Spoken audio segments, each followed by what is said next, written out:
Jean Paul, avete puntato anche su un packaging molto forte che parte dalla bottiglia all'etichetta e arriva fino al tappo che io ho tra le mani, questo tappo rosa naturale in sughero. Una cosa particolare, guarda, prima la cosa è, vedi questa bottiglia è satinata, Sì.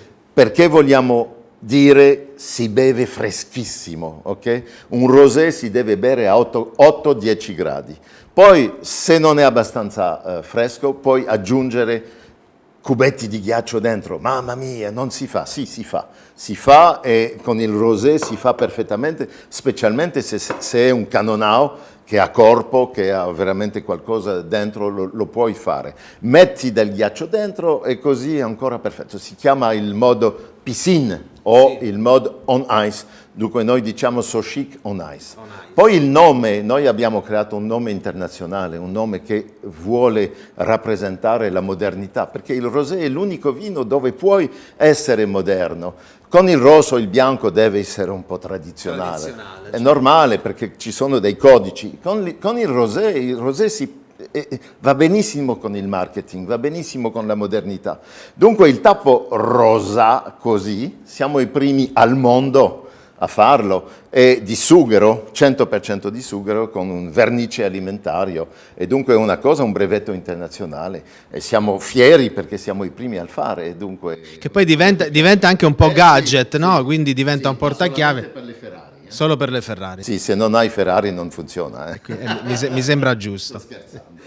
La scelta di cambiare radicalmente, lei arriva dal mondo della comunicazione, della pubblicità francese, ha avuto la possibilità di gestire marchi, brand internazionali. Sì, molto. Io, guarda, ho fatto più 40 anni di pubblicità, sono stato imprenditore nella pubblicità 35 anni, ho creato la mia prima azienda quando avevo 23 anni, ho lavorato per migliaia di marche, delle piccole, delle grandi, delle mondiali, ho lavorato nel...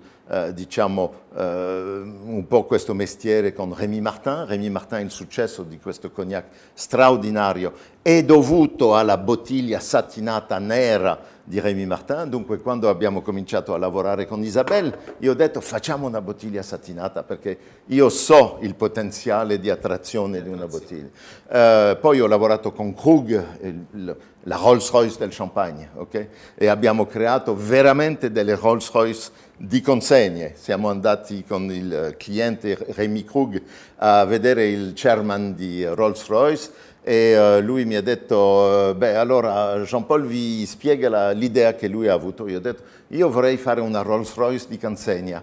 E il signore mi ha guardato e ha detto, ma come, siete un po' pazzi? Ma è una buona idea. Abbiamo costruito 3 Rolls Royce di consegne che esistono ancora, una in Giappone, una negli Stati Uniti, una in Francia a Reims, e così Krug, che è a livello di Dom Pérignon, continuano a portare ai chef stellati le bottiglie con la Rolls Royce. Bene, dunque queste sono idee che che così ho ancora nella testa, dunque con Isabella ogni giorno diciamo che cosa di un po' spettacolare, un po' pazzo possiamo fare per farsi conoscere, perché è una corsa di velocità qui. Noi vogliamo veramente che gli italiani, che sono il secondo paese esportatore di vini rosati al mondo, l'Italia è il secondo paese esportatore, lo ripeto perché gli italiani mi guardano, ah non lo sapevo, in valore dopo la Francia, ok? Dunque gli italiani fanno dei vini rosé di eccellente livello e non lo bevono.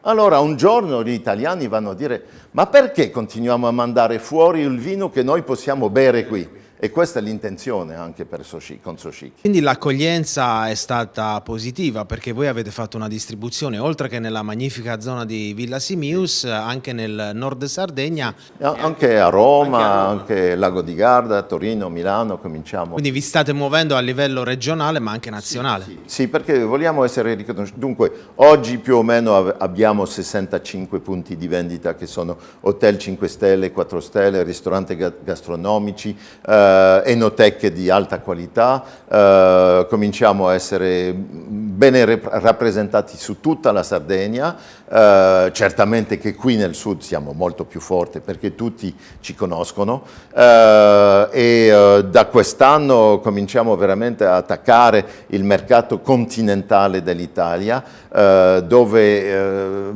c'è bisogno perché c'è un potenziale fantastico e dunque l'accoglienza è veramente straordinaria.